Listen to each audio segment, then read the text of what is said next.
असली और नस्ली के घेरा वाले वहीं पड़ते हैं, क्योंकि जमीन के जिस्म में चादर चढ़ा देता है, जमीन के जिस्म में चादर चढ़ा देता है, खूबसाई में डाल देता है, गुंजन से गायकी नहीं करता है, आपको खुश करने के लिए कलेजा तक निकाल देता है। ऐसे स्टार कलाकार देख जोरदार ताली बजा दीजिए आपको दिल से। और मैं घर में रहाई किसा संतोरा माई के सहाई लड़का बेचारा क्या करे, माई के कुछ मिले में मेहरानियों को देखना पड़ेगा, है कि नहीं? आप लोग बताइएगा। माई के अरे तुम लोग बैठिए,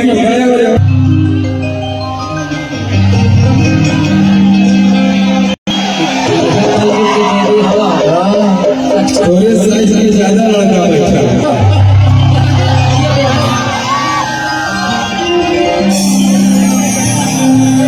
और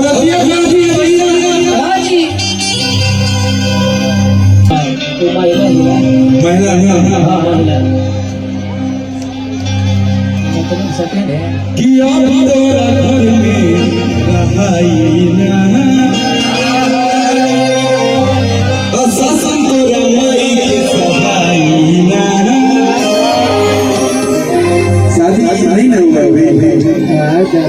शादी लगा तनु बजाईदार है जो हम लोग नहीं था। लड़का कहता है कि रुक ये मलकीनी है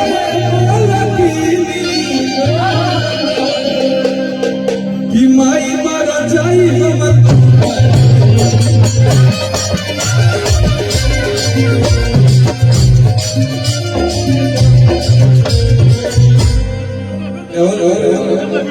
माई मारा जाई हमर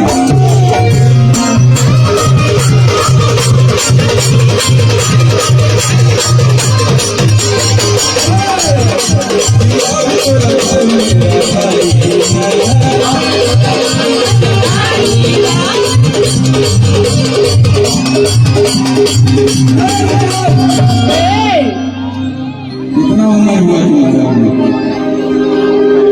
18 साल। नाबालिग नहीं है, एक बालिग है लड़की, बालिग होना जवान हो गई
भैया इधर मान लो तू मेहरारू हो, ये लोग साली है।